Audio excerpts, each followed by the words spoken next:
নমস্কার বন্ধুরা, আমি শিবাশিস, অ্যাস্ট্রো শিবাশিসে আপনাদেরকে স্বাগত। আজকে আমরা যে গ্রহটিকে নিয়ে আলোচনা করব সেই গ্রহটি হলো মঙ্গল। মঙ্গলদেব জ্যোতিষশাস্ত্রের এক অন্যতম শক্তিশালী গ্রহ। মঙ্গলদেব আমাদের মধ্যে সাহস, আত্মবিশ্বাস, প্রতিযোগিতার মানসিকতা ও কর্মক্ষমতা জাগিয়ে তোলে। এবার আমরা আলোচনা করব লগ্ন থেকে দ্বাদশভাবে মঙ্গল গ্রহের ফলাফল। লগ্নে যদি মঙ্গল থাকে তবে জাতক বা জাতিকা হবে তেজস্বী, আত্মবিশ্বাসী, কিছুটা রাগী স্বভাবের হতে পারে, মাথায় চোট লাগা বা শরীরে আঘাত লাগার সম্ভাবনা থাকতে পারে।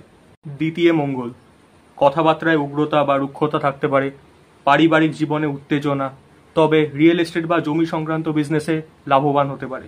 তৃতীয় মঙ্গল, সাহসী, পরিশ্রমী, ভাই বোনের সঙ্গে মিশ্র সম্পর্ক, কন্টেন্ট তৈরি, লেখালেখি বা মিডিয়া সংক্রান্ত কাজে সফলতা দিতে পারে।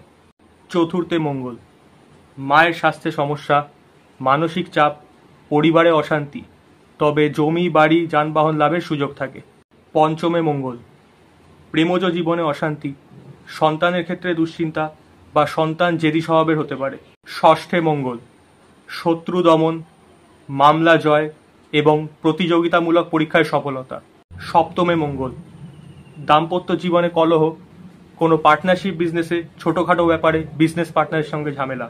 অষ্টমে মঙ্গল, হঠাৎ দুর্ঘটনা, অপারেশন, গুপ্ত বিষয়, পরকীয়া, ডিভোর্স বা গুপ্তবিদ্যায় আগ্রহ, এগুলো সেই জাতক বা জাতিকার মধ্যে দেখা দিতে পারে। নবমে মঙ্গল, কঠোর পরিশ্রম দ্বারা ভাগ্যোন্নতি, পিতার সঙ্গে দূরত্ব, নিজের বিশ্বাসকে বেশি প্রাধান্য দেওয়া।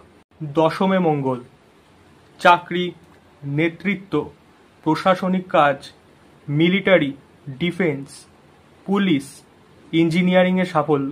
একাদশে মঙ্গল, ইনকাম ভালো, উচ্চাকাঙ্ক্ষা পূরণ হয়, তবে বন্ধু বান্ধবদের সঙ্গে সমস্যা। দ্বাদশে মঙ্গল, গোপন শত্রুতা, মানসিক অস্থিরতা এবং ব্যয় বৃদ্ধি, তবে বিদেশ যাত্রার সুযোগ। লগ্নে, চতুর্থে, সপ্তমে, অষ্টমে এবং দ্বাদশে মঙ্গল থাকলে এটিকে মাঙ্গলিক যোগ বা ভৌম যোগ বলে গণ্য করা হয়।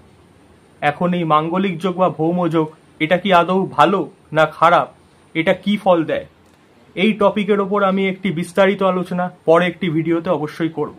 মঙ্গলদেব জন্মকুণ্ডলিতে যেখানে বসে আছে সেটি নির্ধারণ করবে যে আপনি জীবনের কোন কোন ক্ষেত্রে শক্তি পাবেন, জীবনের কোন কোন ক্ষেত্রে সফলতা পাবেন এবং জীবনের কোন কোন ক্ষেত্রে আপনার সাবধানতা অবলম্বন করা প্রয়োজন। তাই সম্পূর্ণ জন্মকুণ্ডলী বিশ্লেষণ না করে কোনো সিদ্ধান্তে আসবেন না। ভিডিওটা ভালো লেগে থাকলে লাইক, কমেন্ট, শেয়ার করুন আর অবশ্যই চ্যানেলটিকে সাবস্ক্রাইব করে দিন। নমস্কার।